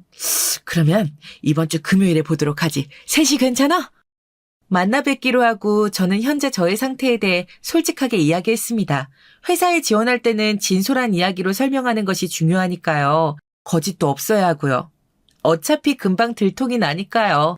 이력서 또는 면접에서 경력 단절에 대해 솔직하게 이야기하면 그걸로 뭐라고 하는 사람은 많지 않더라고요. 누구든 육아의 희생으로 인해 자라온 시절이 없지 않을 테니까요. 그걸 무시하는 회사는 가지 마세요. 가서 일해줄 필요도 가치도 없는 회사입니다. 저는 그렇게 생각해요. 육아로 인한 경력 단절은 굉장히 일반적인 상황이잖아요. 많은 사람들이 이해하고 사회적으로 수용하고 받아들여야 하는 상황이라고요. 경력 단절 기간 동안 얻은 역량, 자기개발 활동, 가정에서의 책임 등을 강조하여 경력 단절을 보완하는 방법도 있습니다. 저는 저희 쌍둥이 아들 호진이와 호수를 기르면서 두 아이가 동시에 일을 저지르기 때문에 동시에 처리하는 능력이 엄청나게 길러졌거든요. 그 점을 강조해서 최근 일했던 형님네 가게에서도 혼자 할 일이 아닌데도 그렇게 해낼 수 있었고요. 그런 점들을 어필하기도 했습니다. 물론 채용 후에 그렇게 갈아 넣으면서 일하게 하는 악덕 기업에는 오래 일하지 않아야겠지만요. 그래서 더더욱 많이 알아보고 여러 곳에 지원해보는 것이 심리적으로도 좋은 것 같더라고요. 유연한 일자리를 탐색하는 것은 필수입니다. 저야 지금 저희 아이들이 어린이집이나 유치원을 다니는 것이 아니기에 꼭 유연한 일자리가 아니어도 되지만요. 육아를 동시에 해야 하는 상황에서는 유연한 일자리를 탐색하는 것이 거의 필수라고 할 수 있을 것 같습니다. 유연하게 근무 시간을 조절할 수 있는 곳이나 원격 근무 옵션을 제공하는 회사를 찾아보세요. 코시국으로 인해 재택근무가 정말 많이 늘어났잖아요. 아니면 프리랜서나 이전의 경력을 살려서 초급자에게 맞춤 컨설팅을 해주는 컨설턴트로 일하는 것도 고려해볼 만한 방법입니다. 경력 단절로 인해 걱정이 되실 수 있겠지만 저처럼 육아를 해오신 여러분께 존경한다는 말을 우선 드리고 싶어요. 그리고 저희가 해낸 육아는 가치 있는 일이며 아직 끝이 아니죠. 그리고 저희의 경력도 마찬가지로 끝이 아니라고 말씀드리고 싶네요. 경력 단절은 극복할 수 있는 방법이 있으니까요. 포기하지 마시고 스스로를 믿고 노력하며 자신의 역량과 경험을 적극적으로 활용해보세요. 새로운 기회와 도전을 통해 더욱 풍요롭고 의미 있는 경험을 만들어 나갈 수 있을 것이라고 생각합니다. 저와 같이 새로운 도전을 하실 여러분들을 응원합니다. 댓글로 응원의 한마디 남겨주시면 정말 큰 힘이 될 것 같아요. 지금까지 저의 긴 사연 들어주셔서 너무 감사드립니다. 새로운 시작을 하는 분들에게 희망과 용기를 담아 응원드리면서 사연 마치겠습니다. 저는 평범한 직장을 다니고 있는 30대 후반의 여성입니다. 저에게는 주변 사람들, 가까운 친구에게조차 부끄러워서 하지 못한 이야기가 있어요. 익명의 힘을 빌려서 오늘 이곳에 시원하게 털어놓으려고 합니다. 전 지방에서 태어나 성인이 된 후 다른 지역으로 대학을 가면서 처음 부모님과 떨어져 지내게 됐어요. 저희 부모님은 정말이지 누구에게 견주어도 존경스럽고 자랑스러운 분들이십니다. 많이 고생하셨고 어려운 상황 속에서도 꿋꿋하게 버텨내 역경을 이겨낸 분들이시거든요. 제 이야기를 하려면 부모님의 이야기로 거슬러 올라가야 합니다. 저희 아빠는 사실 아빠가 어렸을 때부터 이미 할아버지를 통해서 많은 유산을 상속받으셨다고 해요. 집안도 부족함 없이 여유로웠고요. 아빠는 그런 집안을 믿고서 어렵게 간 대학도 중퇴하고선 기타 하나만 메고서 여행을 떠나는 등 여유로운 세월을 보냈대요. 그러다 보니 쉽게 방탕해지고 삶의 목표가 없이 지내게 된 거죠. 늘 그랬듯 호화스러운 여행을 즐기던 어느 날 아빠에게 급히 연락이 하나 왔는데 할아버지의 건강이 위독하다는 얘기였대요. 놀란 아빠는 급히 집으로 돌아갔는데 아프시다는 할아버지가 거실에 긴 방망이 하나를 들고서 앉아 계셨답니다. 아빠가 어찌된 용문인지 물으니 할아버지가 말씀하시길 내 몸이 아픈 건 사실이다. 하는 거 없이 식량을 축내고 시간을 버리고 인간이길 욕심내는 너 같은 배짱이 자식이 내 아들이라는 게 난 너무나 사무치고 아프다. 다른 현명한 아버지라면 제대로 교육시키지 못한 것에 대해 아비를 때리라고 하겠지만 난 무식해서 그런 건 모른다. 종아리 걷어라. 지금 여기서 회초리를 맞고 정신 차린다면 다시 내 아들이 되겠지만 만약 그러지 못한다면 평생 내 돈 한 푼도 쓰지 못하고 홀로 썩어갈 각오해라. 그렇게 아빠는 나이 26에 할아버지에게 종아리 100대를 맞았다고 해요. 돌아가신 할아버지 이야기를 할 때마다 아빠는 그날을 떠올리면서 다 큰 자식의 종아리를 때리는 할아버지의 심정이 어땠을지 생각하면 죄송해서 눈물이 난다고 하더라고요.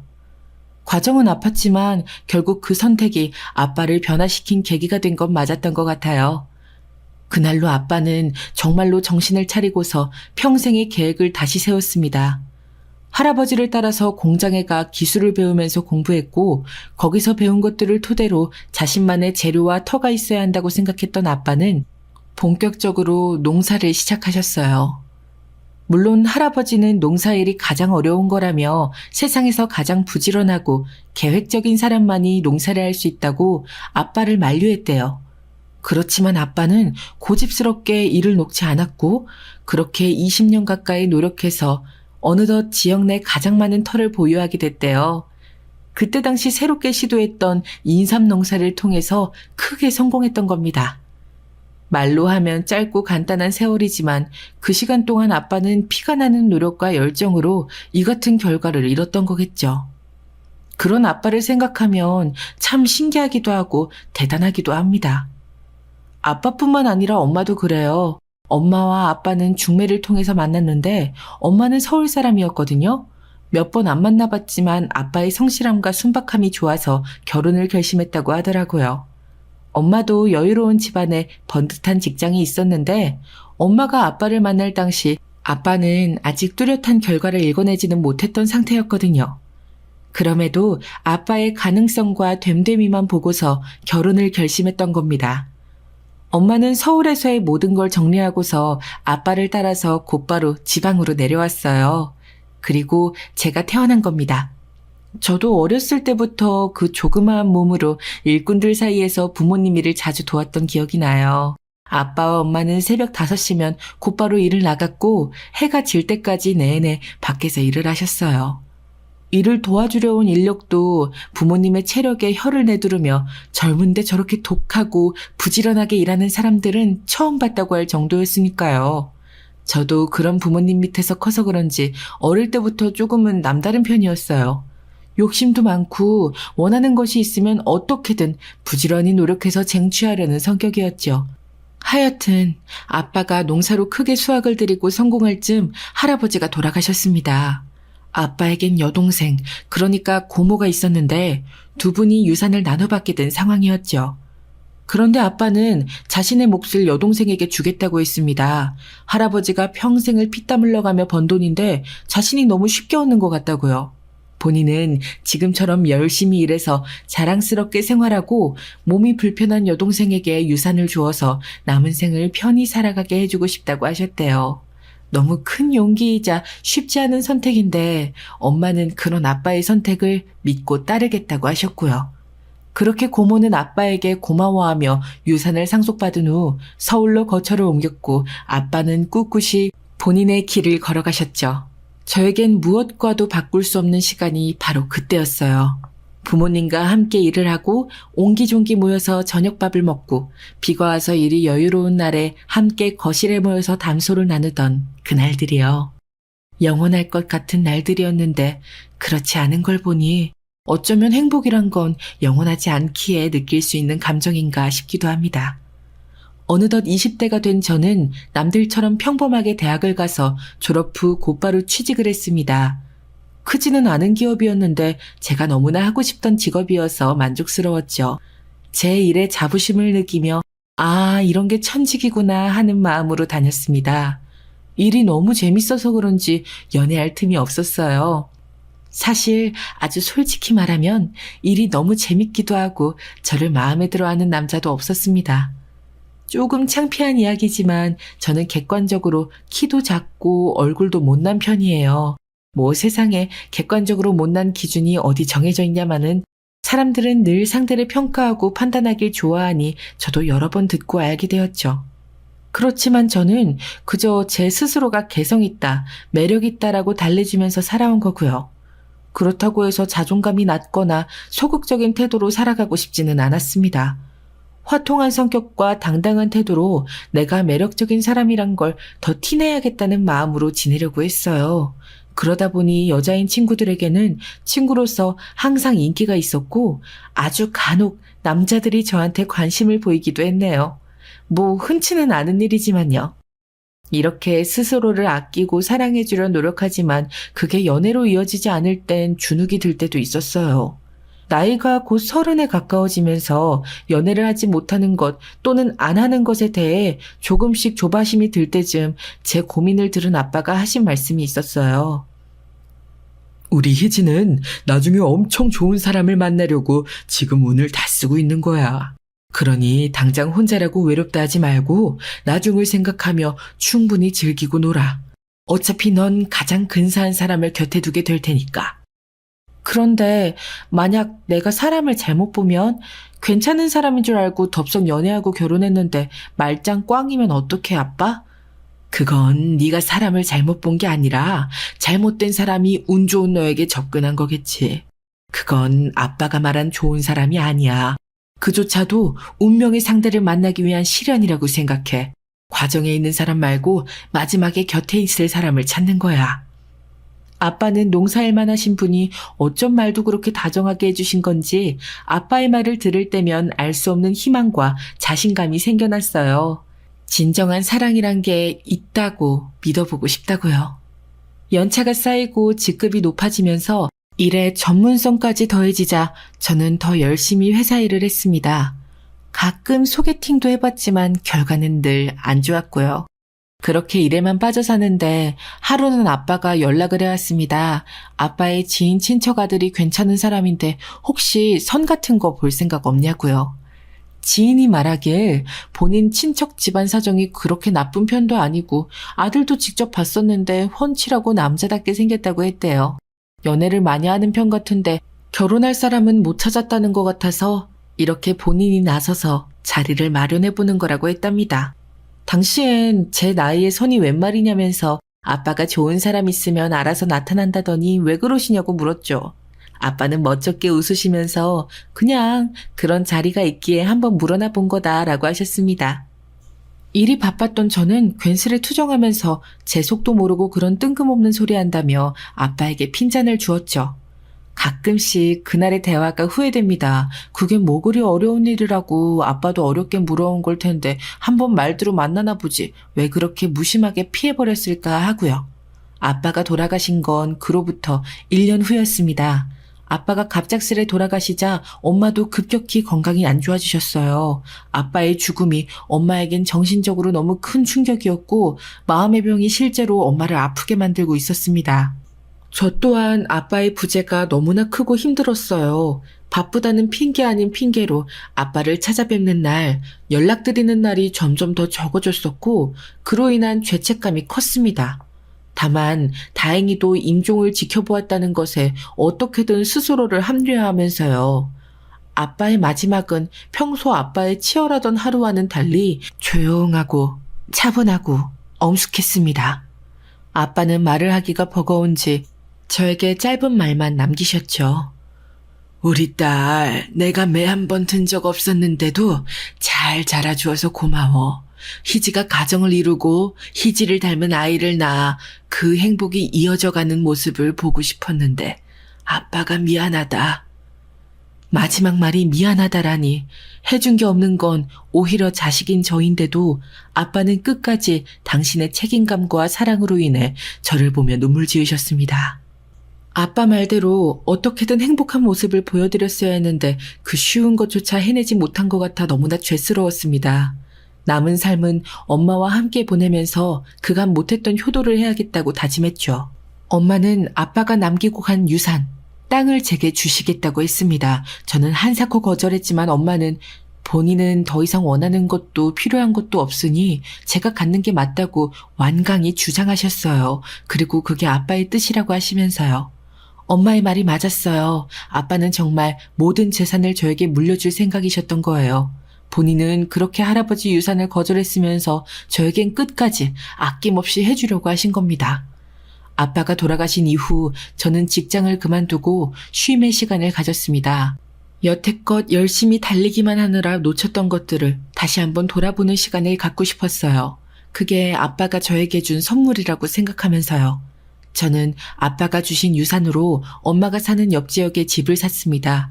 그동안 제가 모아둔 돈으로는 엄마 집에 안마기, 건조기, 식기, 세척기 등 편리한 가전들을 두었어요. 조그맣고 낡은 경차를 폐차하고선 새로 차도 한 대 샀고요. 엄마를 모시고 더 자주 외출하고 여행을 가기 위한 것이었죠. 어떻게든 그간 잊어버리고 못해드린 것들을 전부 해드리고 싶은 마음뿐이었어요. 저도 아빠의 유산을 받았으니 그게 그거 같지만 그래도 우선은 제가 번 돈이니 기분은 좋더라고요. 그렇게 처음으로 삶의 휴식기를 가지며 저는 다시 한번 제가 온 길을 들여다보았습니다. 열심히 살아왔기에 후회스러운 시간은 없지만 딱 한 가지 아쉬운 건 아무래도 결혼이었어요. 아빠의 마지막 말이 제 가슴속에 깊게 새겨져 저에겐 좋은 가정을 만드는 게 하나의 숙제가 되었습니다. 하늘에서라도 제가 행복한 가정을 꾸린 모습을 보여드리고 싶었어요. 하지만 사랑하고 연애하고 결혼하는 게 어디 혼자 힘으로만 되나요?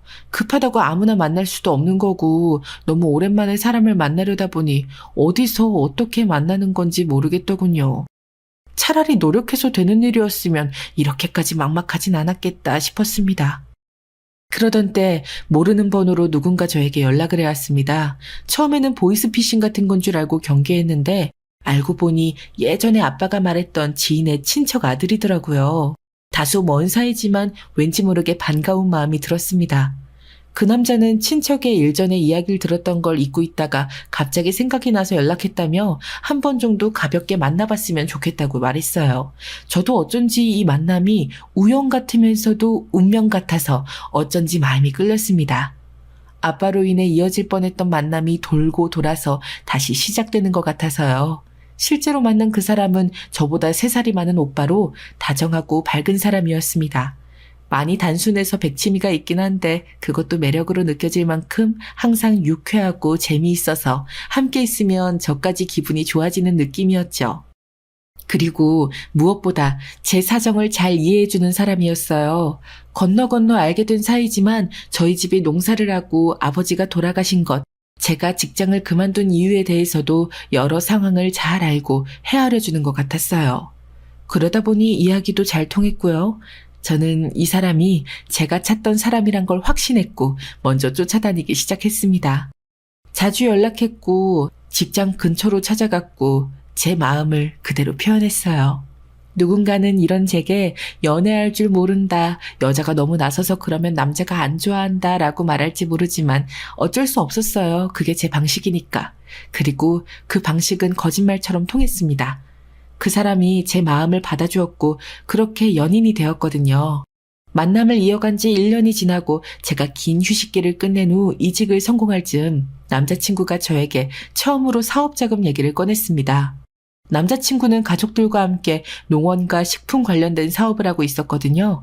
처음 만나던 당시 들었을 때는 사업이 곧잘 풀리고 있어서 큰 걱정 안 한다고 들었는데 사업을 하다 보니 위기가 찾아오는 건 한순간이라며 지금 사업을 위해서 급히 자금이 좀 필요하다는 겁니다.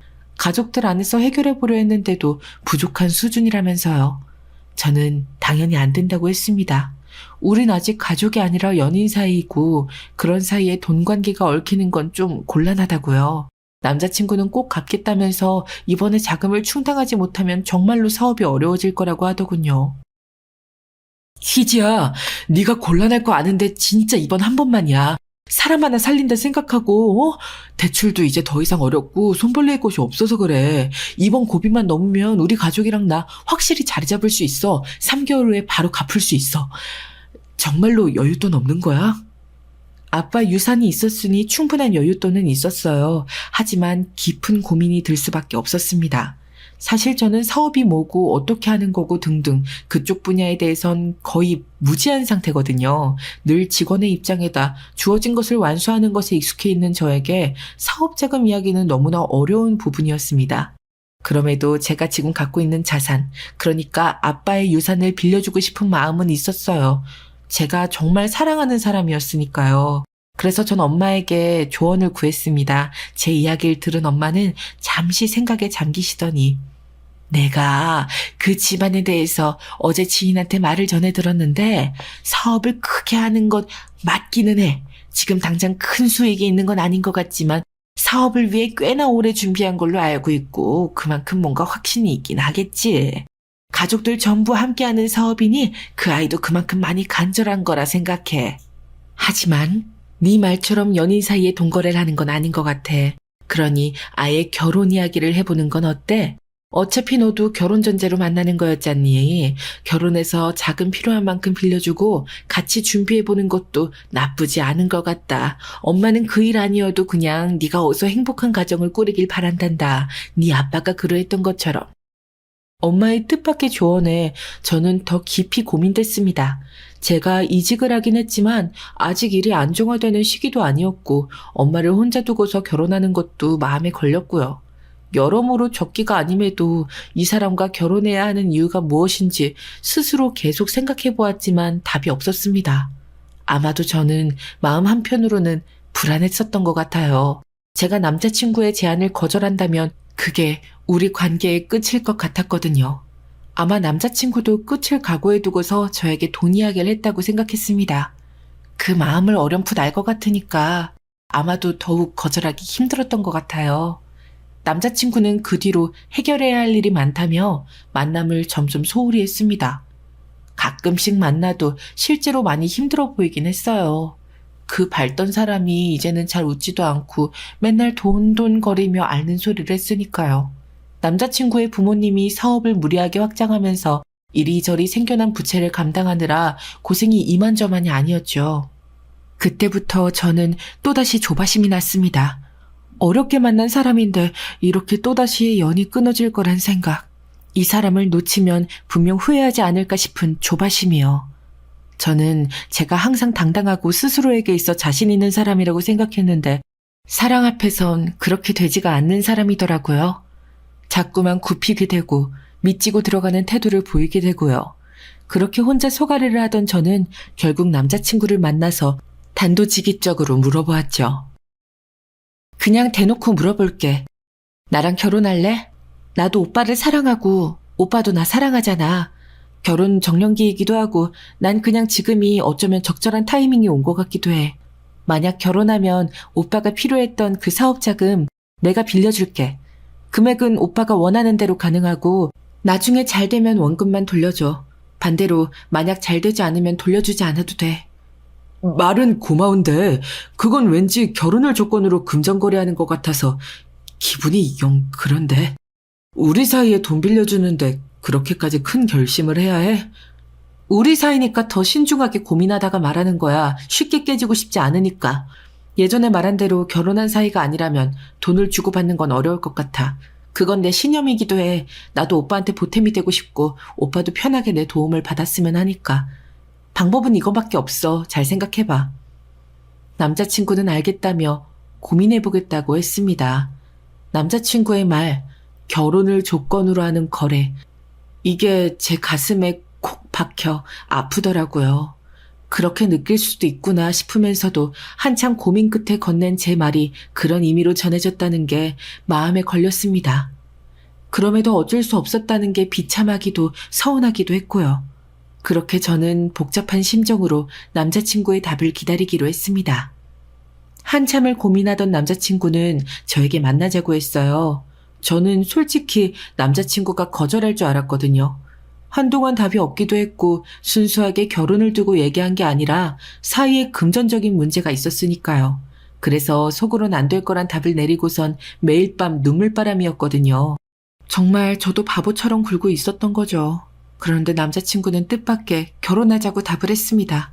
이리저리 생각해보면서 헤어지는 선택지, 결혼하는 선택지 전부 다 고민해봤는데 아무래도 저에 대한 마음이 커져서 헤어지는 건 어려울 것 같다고 답하더군요. 그러면서 마음이 맞는다면 시간 끌지 말고 남은 해안에 합치자면서 대신 본인이 아직 사정이 안 되니 식은 나중에 올리자고 했습니다. 저도 결혼식에 대해서 딱히 로망이 있거나 했던 건 아니니 상관없었죠.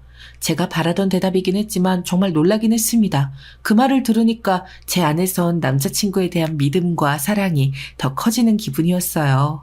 저도 알아요. 이런 걸 호구라고 한다는 거. 분명 관계의 문제가 남자친구로부터 발생한 건데 제 제안을 받아들였다는 것만으로도 저는 감동한 겁니다. 시간이 지나 생각해보니 저는 감정에 있어서 늘 그렇게 의리였던 것 같아요. 결국 저는 남자친구와 아주 간단한 절차를 거쳐 결혼을 했습니다. 식을 올리지 않으니까 오히려 간단하고 효율적으로 느껴졌어요. 제가 혼자 살고 있던 집을 신혼집으로 하고 제 차를 함께 쓰는 남자친구에게 아주 좋은 조건이었죠. 그래도 아깝지 않았습니다. 오히려 내가 뭔가 해줄 수 있다는 것에 행복했거든요. 다만 엄마는 당시 좀 부정적인 반응을 보였어요. 급하게 집을 합치는 것, 그럼에도 식을 제대로 올리지 않는 게 마음에 걸리셨던 것 같아요. 엄마의 기분을 안 좋게 만드는 결혼을 한 것 같아서 저도 마음이 불편했지만 나중에 꼭 식을 올릴 거라고 설득을 할 수밖에 없었습니다. 남자친구가 엄마한테도 싹싹하게 잘했던 터라 그 부분을 말하면서 걱정할 일은 없을 거라고 너무 심려치 말라고 덧붙였고요. 이후 이젠 남편이 된 그 사람은 약속대로 사업자금 투자를 이야기했고 저는 친정아버지가 준 유산으로 도와주겠다고 했어요. 그랬더니 저에게 하는 말이 아버님 유산? 어머님이 다 주신 거야? 얼마 상속받았는데? 우리 이제 가족인데 말해줄 수 있잖아. 요즘 결혼하는 사람들은 아예 결혼 조건으로 통장 오픈한다던데? 너랑 나도 이제 편하게 마음 놓고 얘기하는 게 좋지 않아? 미래 계획을 위해서. 무슨 말인지는 알겠는데 마음이 내키지 않아. 그냥 얼마 보태겠다고만 말해줄게. 그 외에는 솔직히 말하고 싶지 않아 난. 오빠 말처럼 가족이 되었고 서로 도움을 줄 수 있는 사이지만 이건 내 개인적인 사생활이기도 해. 오빠가 좀 이해해주라. 아, 맞다. 너 돈 문제에 예민하지? 원래도 꽁꽁 감췄는데 이제 와서 달라질 거라고 내가 잠깐 착각했나 봐. 깜빡해서 미안하다. 곤란해서 최대한 우회적으로 거절했다고 생각했는데 그것도 기분이 나빴는지 비아냥대더라고요. 예전엔 몰랐는데 조금씩 제가 알지 못하는 다른 모습을 보여주는 남편이 낯설기도 하고 당황스러웠습니다. 원래 이런 사람이었나 싶기도 하고요. 하지만 그냥 내가 기민하게 반응하겠거니 하고 넘길 수밖에 없었습니다. 저는 아버지가 남긴 유산으로 남편에게 2억가량의 사업 자금을 보태주었습니다. 원래 빌려주기로 했던 금액은 4억이었거든요. 그런데 제가 차용증을 써달라고 하니까 원래는 그냥 보태주기로 한 게 아니었냐며 왜 말이 바뀌느냐고 화를 내더라고요. 저는 처음부터 빌려준다고 했지 그게 그냥 주기로 한 건 아니었다고 하며 어차피 사업이 잘 되지 않으면 돌려받을 생각이 없다고 말했습니다. 분명 결혼 전에도 말했던 조건이고요. 그러자 남편은 그렇게 되면 자신의 사업 결과에 따라서 4억이란 큰 금액이 오가는 거니 오히려 부담스럽다면서 차라리 2억을 대가 없이 그냥 보태주는 게 어떻겠냐고 말하더군요. 이에 저는 알겠다고 답했습니다. 2억이면 크게 부담되는 금액도 아니었고 이걸로 자꾸 감정 상하는 일이 없었으면 했거든요. 그렇게 남편에게 자금을 보태주었고 남편은 제게 다시 한번 열심히 일궈내보겠다며 고맙다 말했습니다. 그러고 난 뒤 사흘 후쯤 시어머님이 집으로 찾아오셨어요. 시어머님과 저는 결혼을 준비할 때부터 교류가 많지 않은 편이었어요. 항상 남편을 통해 의사를 전달하시는 편이었거든요. 처음엔 좀 나를 마음에 안 들어 하시나 싶었는데 다르게 생각해보면 오히려 이 점이 결혼하고 나서 좋을 거라고 생각했어요. 실제로 좀 깐깐하고 예민하신 편이라 직접 만나 뵙기가 좀 꺼려졌었거든요. 제가 따로 안부 인사차 연락을 드릴 때면 용건이 있을 경우에만 연락하라고 말씀하실 정도였어요. 남편 얘기로는 워낙 이성적이고 계산도 빠르고 칼 같으신 편이라 전형적인 사업가 같은 분이라 하더라고요. 사업 수완이 좋으셔서 가족들도 어머님 믿고 같이 일을 시작한 거라고 봐도 무방하다고요. 젊으셨을 때부터 그렇게 개인 사업을 위주로 하셨고 그 모습을 보고 자란 남편도 자연스럽게 사업가를 희망하게 된 거였어요. 저는 그런 어머님이 대단하기도 하고 조금은 무섭기도 했습니다. 사업가라고 했을 때 생각되는 전형적인 이미지 때문인지 어머님 자체의 성향 때문인지 저에겐 좀 차갑게 느껴져서요. 그래서 따로 뵌 것도 손에 꼽을 정도였는데 이렇게 남편 없을 때 집으로 찾아오신다니 많이 긴장되긴 했습니다. 그렇게 집에 오신 어머님과 이런저런 가벼운 대화를 나누며 안부를 확인했어요. 그러다 어머님이 저에게 말씀하시길, 그래 세아가 성종이한테 이야기 들었어. 사업자금 보태줬다며. 그런데 2억은 좀 소소하지 않니? 사업하는 사람한테 2억은 그리 큰 돈이 아니거든. 애초에 결혼 전부터 약속했던 거라면 좀 더 신경을 썼어도 됐을 것 같은데 말이야. 어머님 말씀에 저는 적잖이 놀랐습니다. 첫 번째로 남편이 어머님께 모든 이야기를 전한다는 것에 놀랐고, 두 번째는 어머님이 이렇게 대놓고 액수에 대해 불만을 표하실지는 예상치 못했어요. 저는 너무 당황해서 뭐라고 답할지, 무슨 반응을 보여야 할지 몰랐네요. 어머님은 저의 난감한 표정을 보고서 더 강하게 밀어붙이셨죠. 내가 이런 말까진 엄마로서 좀 나쁘끄러우니 안 하려고 했는데 솔직히 우리 성종이 남 부족한 거 없이 키웠다. 어렸을 때부터 공부도 곧잘했고 영특한 아이였어. 대학도 서울로 가서 좋은 성적으로 졸업했고 괜찮은 사람인 게 소문이 나니 성종이 좋다고 따라다니는 여자도 꽤 많았거든. 나 따라서 사업한다고 했을 때 난 성종이를 믿긴 했지만 사실 내심 아깝긴 했다. 마음 먹으면 원하는 회사, 원하는 일 다 할 수 있는 애거든. 그럼에도 그 선택을 믿어준 건 이 사업도 끝내 성공시킬 거란 확신이 있어서였지. 지금은 변수가 많아서 상황이 좀 어렵긴 하지만 이것조차 그저 성공으로 가는 과정이라 생각한다. 실패를 경험으로 만드는 게 사업가니까. 내가 이런 이야기를 하는 이유는 네가 아직 성종의 가능성을 보지 못하는 것 같아서야. 결혼까지 한 사이인데 뭐가 망설여져서 그렇게 감추자는 거니. 자고로 배포를 크게 써야 한다. 그게 아내로서 최고의 길이자 가장 큰 내조야.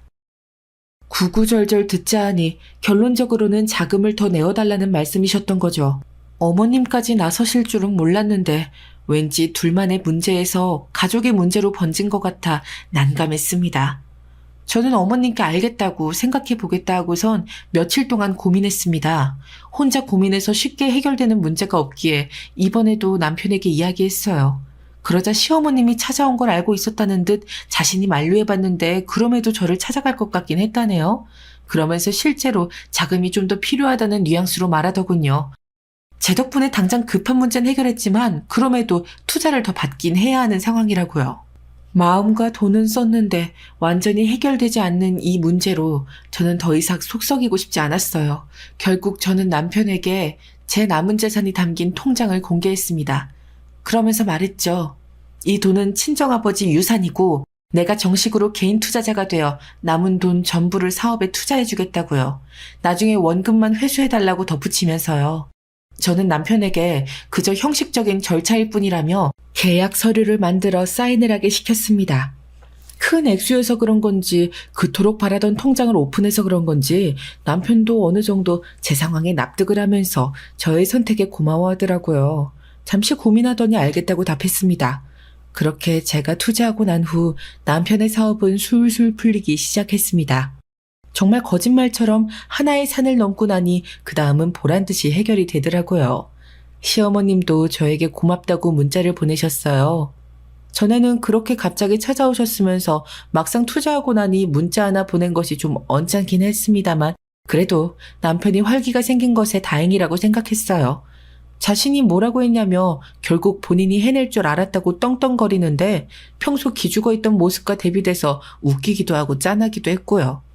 가족 사업인지라 규모가 커서 그런지 수익이 나는 것도 빠르고 범위도 크더라고요. 그렇게 1년만 더하면 제 원금을 다시 줄 수 있을 정도로 보였어요.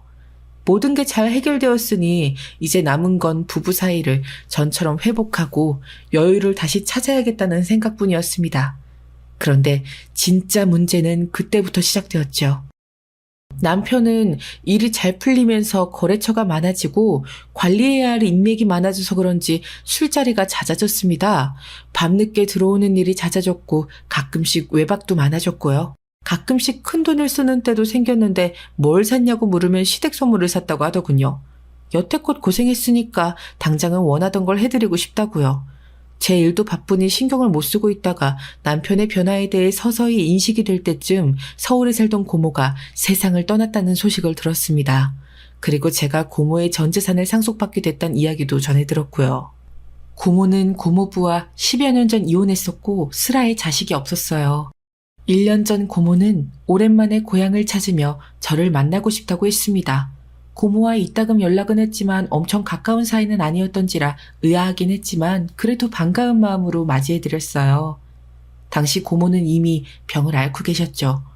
그때 고모가 과거 아빠와의 일을 이야기하셨어요. 오래전 할아버지가 돌아가시면서 유산을 나눌 때 아빠가 고모에게 재산을 양보했던 일이요. 고모는 그때 아빠한테 크게 감동했고 그 은혜를 꼭 갚겠다는 생각으로 서울에 올라갔다고 합니다. 당시엔 이룬 것이 없이 부모의 덕을 봤으니 아빠처럼 자신의 능력으로 다시금 자리를 잡겠다고요. 평생 고집스레 한 일을 해오던 결국 고모는 자신의 다짐을 지켜냈습니다. 아빠의 은혜를 갚겠다던 말은 결국 저에게 다시 그 유산을 돌려주는 일이었던 거예요. 부담스럽기도 하고 감사하기도 정말 복잡한 마음이었죠. 그런 저에게 엄마는 아빠와 고모가 저를 사랑하는 마음으로 내려준 선물이라면서 제가 행복하게 살아갈 수 있게 여유가 좀 더 생긴 거로만 받아들이라 하셨습니다. 그리곤 시댁에는 비밀로 하라고 하셨죠. 이미 제가 남편의 사업 자금을 보탠 걸 엄마도 알고 계셨거든요. 재산 문제는 민감하니 이제라도 다시 비밀로 하라고요. 저도 알겠다고 답했습니다. 고모가 돌아가시고 상속 문제가 생기면서 한동안 정신이 없었어요. 어느 정도 일이 해결되고서 저는 그제야 다시 한번 남편의 부재를 깨닫게 되었죠. 남편은 제가 바쁜 게 일이 많아져서라고만 생각하고 더 자유롭게 생활하는 듯 했습니다. 술이 떡이 돼서 들어오는데 그전까지도 저에게 연락 한 번 안 할 정도였죠. 저는 갑작스레 변해간 남편의 모습에 크게 실망했습니다. 그런데 그건 약과에 불과했죠. 여느 날처럼 술에 취해 귀가한 남편을 제가 부축을 하고 있었어요. 그러자 저에게 고마워 소정아 라고 하는 겁니다. 사실 남편이 이름을 잘못 부른 건 한두 번이 아니었습니다. 잘못 부르는 게 습관이라고 할 정도로 매번 자신도 모르게 전 여친 이름이 나왔다 등 실수를 자주 하던 편이었어요. 섭섭했지만 저도 크게 문제 삼지는 않았고요. 하지만 이번엔 달랐습니다. 이름을 잘못 부른 순간 온몸에 쎄한 직감이 돌았거든요. 단순한 실수가 아니라 분명 제가 모르는 다른 비밀이 있다는 직감이요. 저는 남편을 침대에 뉘인 후 핸드폰과 지갑 등 짐을 뒤지기 시작했습니다. 남편은 아마 안심하고 있었을 거예요. 제가 연애 때부터 우스갯소리로 연인의 핸드폰을 보는 건 금기의 행동이라고 했거든요. 제가 남자친구의 핸드폰을 보는 거는 절대 죽어도 없을 거라고요. 그런 제가 이렇게 핸드폰을 몰래 찾아보고 있다니 하지만 멈출 수 없었어요. 여태까지 외박이 잦았던 건 가정이 소홀해지기 시작한 건 이름을 잘못 부른 것 등 그 모든 정황이 남편의 바람을 가리키고 있었으니까요. 남편의 핸드폰은 패턴으로 잠겨 있었지만 저는 운 좋게도 페이스 지문을 통해서 손쉽게 열 수 있었습니다. 제가 늘 말했다고 했죠. 연인의 핸드폰을 보는 건 금기의 행동이라고요. 그 말이 사실이었습니다. 남편은 소정이란 이름으로 추정되는 여자와 사랑의 메시지를 주고받고 있었어요. 그런데 어이없는 건 그게 한 명이 아니었다는 겁니다. 그 여자 말고도 2명이 더 있었어요. 그러니까 저 말고 3명의 여자와 동시에 바람을 피우는 간 큰 행동을 하고 다녔던 거죠. 어이가 없던 저는 남편의 바람 행적을 제 핸드폰에 옮기고선 그 자리에서 곧바로 대접에 물을 받아와 술 취한 남편의 얼굴 위로 부어버렸습니다. 남편이 화들짝 놀라면서 깨더라고요. 전에 없던 쌍욕을 하면서 저에게 미쳤냐고 묻더군요. 그동안 내가 준 돈으로 다른 여자들한테 떵떵거리며 지냈어? 인간이길 포기한 채로 여러 명이랑 바람 피우면서 행복했니? 그건 미안해 여보. 그런데 이거 별거 아니야. 그냥 일하면서 스트레스가 쌓이니까 해소하려고 심심풀이로 연락하고 그런 거라고. 진짜야 믿어줘. 아, 심심풀이로는 외도해도 된다는 거야? 당장 이혼해. 내가 준 투자금 바로 돌려주고 내 집에서 나가. 지금 당장. 제발 희지야. 난 사실 헤어지려고 했어. 그런데 채무가 좀 얽혀 있어서 못 헤어지고 있었던 거야. 예전에 사업 자금을 좀 빌렸었거든. 희지 너랑 결혼하고 나서 연락 끊고 지내다가 그 돈 때문에 지금 다시 만나고 있는 거였어.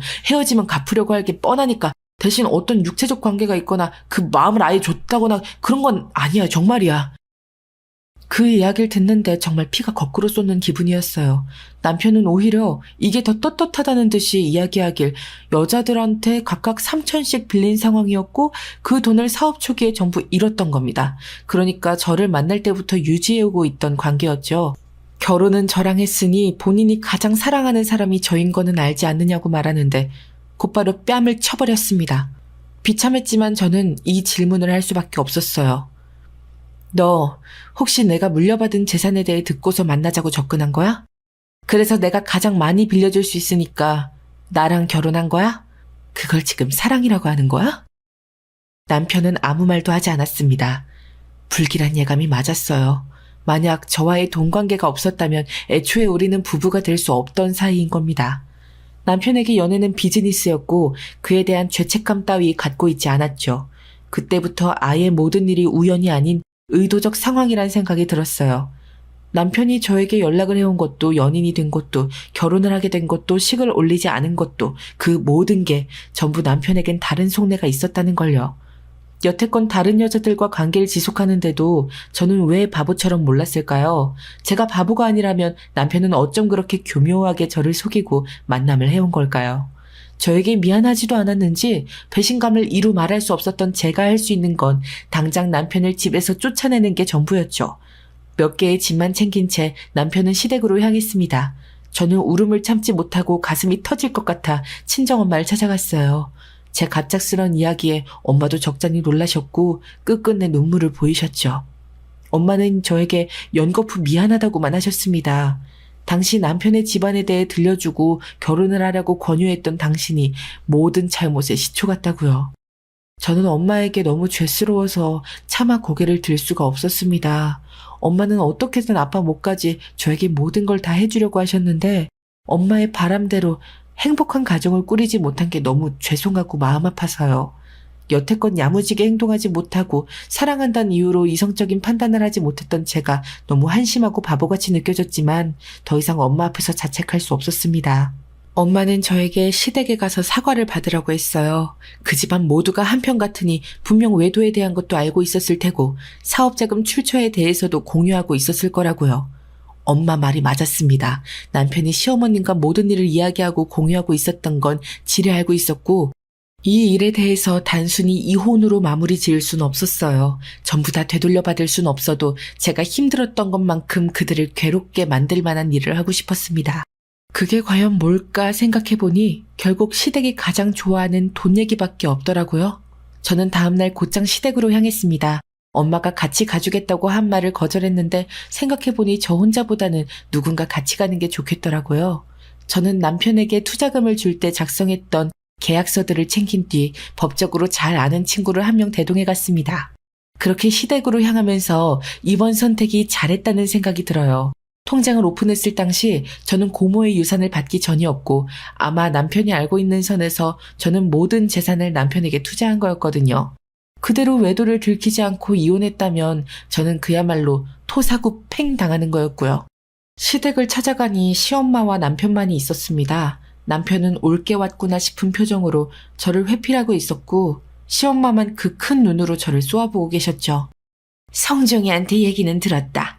두말할 거 없이 깔끔하게 이혼해. 어머님, 그 말은 제가 먼저 꺼낼 말이에요. 우리가 왜 이혼하게 됐는지도 들으신 거 아니에요? 그런데도 죄 지은 아들을 둔 입장에서 어머님이 지금 그렇게 고개 빳빳이 들고 당당하게 나올 입장이신가요? 뭐야? 얘가 지금 어른한테 눈 똑바로 뜨고 무슨 말을 하는 거야? 그래, 나도 할 말 있다. 애초에 우리 아들이랑 너는 아예 급이 안 맞아. 밭이 나가는 농부 집안이랑 사업가 집안이랑 맺어진다는 것부터가 어불성설이었어. 그걸 알면 잠자코 남편 일이나 도울 것이지 있는 대로 계산하고 생색내고 그러니까 성종이가 밖으로 겉돌지 나 같아도 숨 막혀서 너 같은 애랑 못 살아. 이혼해 그냥. 머리 끝까지 화가 난 저는 애써 이성을 찾으려 했습니다. 바닥에 앉은 시엄마 옆 소파로 우선 자리를 옮겼어요. 그리곤 다리를 꼰 채 최대한 비아냥대며 말을 했죠. 다시 한번 말하지만 이혼은 제가 먼저 꺼낸 이야기고요, 어머님. 이런 말까지 안 하려고 했는데 정말 아쉽네요. 우리 아빠 유산이 그게 전부인 줄 아셨어요? 제 말에 시엄마는 눈이 동그랗게 커지면서 남편을 쳐다봤습니다. 남편도 놀랐는지 저를 곧바로 쳐다보더라고요. 자기가 본 게 있는데 무슨 말이냐는 얼굴이었죠. 저는 준비한 통장을 가져와 보여주며 말했습니다. 통장에 담긴 숫자는 딱 보아도 시댁의 사업 총 자산보다 웃도는 액수였죠. 보세요. 저한테 이 정도 여유 자금이 있었는데 남편이 만약 원하면 사업 자금 더 보태고 그게 아니더라도 이 정도 여유 있으니 원금은 돌려받지 않을 생각이었거든요. 만약 외도만 들키지 않고 살았다면 말이에요. 이렇게 제가 배려하며 지내왔는데 적반하장으로 저를 몰아붙이시니 저도 어쩔 도리가 없네요. 투자금 회수하고 법적으로 위자료 받고서 갈라서는 수밖에요. 그래도 지금 제 덕분에 여유가 좀 생겼으니 다시 원상태로 돌아갔다고 좋게 생각하세요. 아니 잠깐만 희지야. 그게 무슨 소리야. 그 말이 정말이니?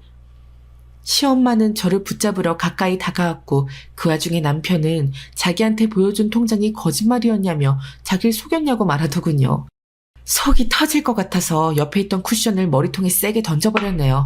얻어맞고서도 어버버하는 모습을 보니 저딴 게 뭐라고 여태껏 내가 쩔쩔맸나 싶었습니다. 돈 이야기를 꺼내니 다시 또 허리를 굽히는 모습에 이 집안은 정말 돈에 미친 집안이 맞구나 싶었고요.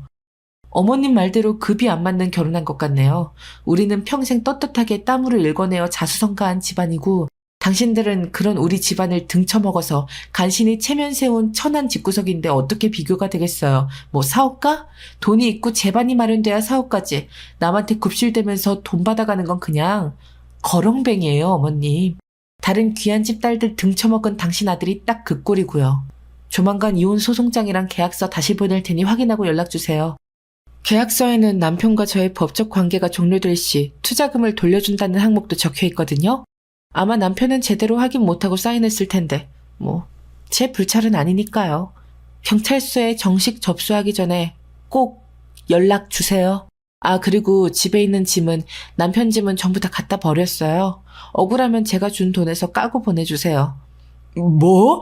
계약서에 그런 조항이 있었다고? 난 몰랐는데. 시어머님과 남편은 저를 다시 붙잡으려 했지만 저는 문이 부서질 듯 세게 닫고서 그 지옥 같은 집에 빠져나왔습니다. 남편은 신발도 신지 않고 나와서 제 앞에 무릎을 꿇었어요. 바람 피운 건 정말 자신이 잘못한 거고 충분히 후회하고 있다고 하더라고요. 그러면서 우리가 만나온 시간이 있는데 한순간 실수로 이렇게 이혼하는 게 말이 되냐고 따지는 겁니다. 저는 오히려 잘됐다 싶어서 그 자리에서 뺨을 때리고 있는 힘껏 머리채를 잡아 던졌어요. 육체적 폭력은 하지 않으려고 했는데 도저히 참을 수가 없더라고요. 신고하려면 해라. 그까짓 거 합의금 주지 뭐 싶은 마음으로요. 돈이 인생의 전부가 아닌데 남편과 함께한 시간 동안 저는 정말로 돈 귀신이 붙었던 것처럼 끔찍한 나날들을 보냈어요. 이제 그 책임감과 불편함, 모멸감 속에서 해방된다니 행복해서 눈물이 흐르더군요. 그건 분명 슬픔의 눈물이 아니라 해소의 눈물이었습니다. 그 뒤로 저는 이혼을 하고 깔끔하게 혼자가 되었습니다. 집도 곧바로 이사했어요. 전 남편의 흔적이 보이는 집에선 절대 살고 싶지 않았거든요. 차도 다시 경차로 바꾸고 예전의 제 모습으로 조금씩 돌아가고 있죠. 열심히 벌고 제 분수에 맞게 살아가는 게 가장 좋은 절약 방법이자 멋진 삶의 방식 같아요. 시댁에 대해선 엄마도 일부러 소식을 피하고 계세요. 가끔씩 엄마의 지인이 찾아온다고 하면 절대 안 된다고 막아서실 정도로요. 엄마에게는 트라우마가 된 것 같아서 여전히 전 죄송한 마음으로 지내고 있어요. 그만큼 더 많이 갚아가며 살 수 있도록 곁에서 더 시간을 보내려고요. 전 남편은 원래 그렇게 추잡스러운 사람이었던 건지 때때로 문자를 해오며 여전히 돈 타령을 하고 있습니다. 차단해두면 또 어떻게 그러는 건지 다른 번호로 문자를 보내더군요. 내일 모레 40인 사람이 얼마나 할 짓거리가 없으면 말이에요. 하는 말도 가관이에요. 저 때문에 사업을 접게 생겼다는 등, 만나던 여자들한테도 고소당하게 생겼다는 등, 알게 뭔가요? 이제는 전 남편이 어디 은행에서 돈가방을 들고 튀었다고 해도 눈 하나 깜빡하지 않을 정도거든요. 지금 저는 다시 혼자의 삶을 누리며 지난 시간 상처받았던 마음을 치유하고 있어요. 이 세상에서 적게 가지던 많이 가지던 곁에 있는 사람과 나누던 나누지 않던 그 어떤 선택을 해도 문제되는 건 돈밖에 없을 것 같아요. 이제라도 저는 삶 속에서 돈보다 더 귀한 가치를 찾으려 노력해보려고 합니다.